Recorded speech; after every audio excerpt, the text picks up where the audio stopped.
Hey there guys and gals. I want to do something to help out other people who are new to Paragon, because this is something I totally didn't understand. I had to have someone explain to me, because the tutorials in this game, you can see it's in beta, open beta at the bottom. It's not complete yet.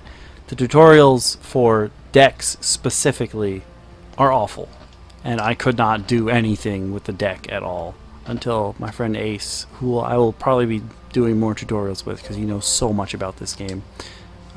A little later on in the future should be helping me with those, but for now I'm going to teach you about deck basics. So if you've played Smite before or any other MOBA, you know you buy items to soup up your character. In Paragon you don't have that. I'm going to pick Revenant. He's someone I've played before, so sort of understand what's going on, because a lot of this game I don't understand. But instead of buying items in Paragon, you have a deck, and while you could build a deck when you start out, it's probably easier just to use the starter deck.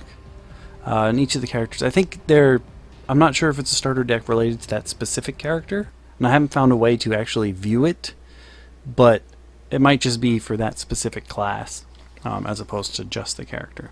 But when the match starts, I'll show you the beginning of this. So in Paragon, instead of getting gold or whatever you would get in other games that are MOBAs, you get card points. And there's a whole bunch of different ways to get card points. But when you start, you always have 3. And as you can see up here, on the top left of your cards are how much they're going to cost. So this is a health potion, a mana potion, and a ward. And then you have 4 active slots and 2 passive slots. And you actually can't skip this if you're using the starter deck. As far as I can tell, you have to use these 3 items. That's Ace. I'm going to blur out his name, but I can't at the moment. He wants to help. He always wants to help. I'll blur out his name, but that was Ace. Maybe I'll write over what his username is. I'm just putting them in the first 3 slots. The cool thing, these are your actual regular cards, so you'll need 3 points to get to these. But when I get one, I'll show you guys what they are. The cool thing about Paragon, at least as far as... Oh, every time I film a video on the PS4, the controller's dying. I'm sorry. Cool thing about Paragon, especially, is that when you have a health potion or a mana potion, you actually get 2 charges of them, as you'll notice on the bottom left, instead of just the 1. And you saw how I got points for that, but I didn't get points because I didn't deliver the killing blow. Unlike other MOBAs, in Paragon, the only part of it that really matters in Paragon is to actually deal the killing blow. It's the only way to get card points. And as you'll see on the bottom left, I now have 4 card points. And I leveled up 2. So, anytime you use a potion, you have 2 stocks of them, remember. I can't use the health potion because I didn't take any damage. You can only get 1 stock of the ward, which is weird considering you get 2 of the potions, but I guess that makes a little bit of sense. So, I'm going to take a little bit of damage, hopefully.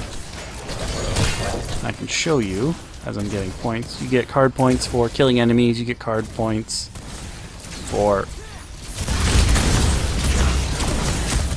I don't know if you get card points for breaking a tower, actually. I'm not 100% sure. Oh, he got killed by support. That sucks. So I'm going to use up one of these. When you retreat with R1, when you use your recall, every time you go back, these items that you have as your actives are going to refill. So if I leave this menu, I now have another 2 stocks of potions, and my ward will come back when the time is run out on it. That one's more based on timing than actual usage. Now, if we go into our cards, you'll see that I now have a passive card. And there's 3 circles at the bottom, so it costs 3 to use. Right now I only have 2. Now I have 3. Perfect timing! Costs 3 to use. So I picked this, I put it in one of my passive slots, but you'll notice that my actives also lit up. You can completely ignore where it says active and passive, because you could put passive cards anywhere, but we'll worry about that later. So as you can see, it's got 3 open slots. And what happens is, as you play and get more points, each of the cards that you place down as in your passive slots, or your active slots if you want to take those up, will have 3 little bubbles, which are actually other cards that you add to them. Now, one of the minion camps, this one in particular, is really good for building up card points. This one's basically just for card points and XP. It doesn't give you a buff, it's just minions that you can beat the crap out of.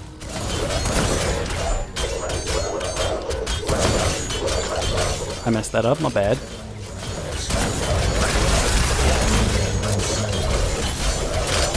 I believe Muriel is behind me. Yep, she helped me out. I might die. That'd be funny. My circle is for,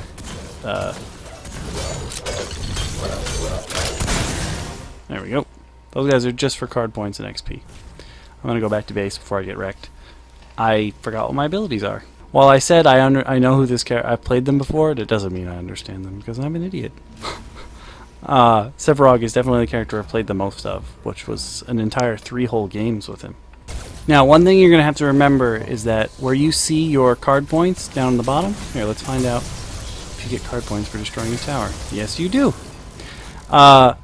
One thing you got to remember when you see the card points, see how it says 10? That's not how many card points you currently have. That's how many card points you have total. After I kill the Fae.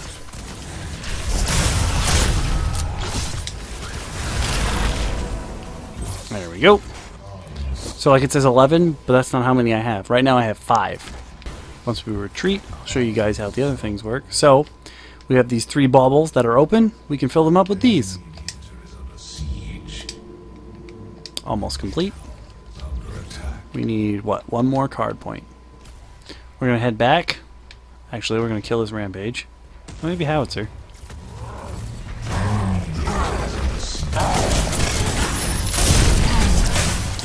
Let's ult him.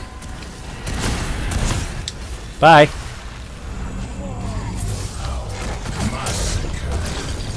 Oops. Double kill. Sweet. Remember, they are bots, so it's not like I'm really that impressive.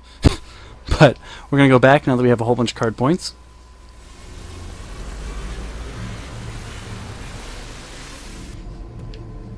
And we're going to finish off this fully upgraded thing. Okay, so what it's showing you now is we have enough to put this whirling wand in, and we can put it in the passive slot. But because I think this match is going to end before I have a chance to show you guys this, I want you to know that you can take a passive card and you can place it in an empty slot in the actives, or you can place it on top of an already existing card. So you got rid of my ward, now I have these.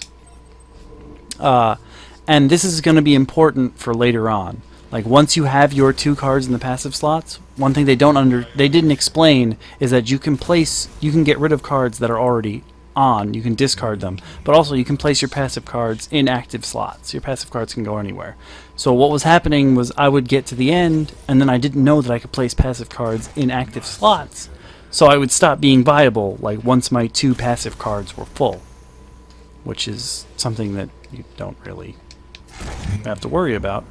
Yeah, we're already attacking their core. Enemy inhibitor is under I probably won't even make it over there in time.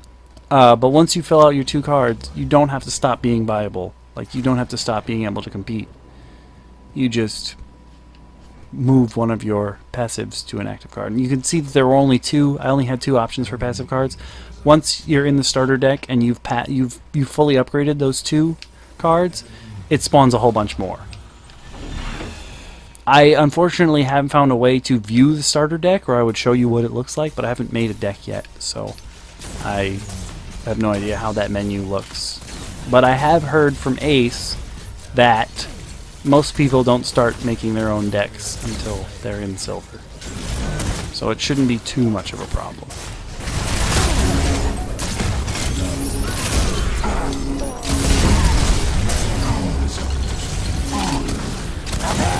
Leave my support alone.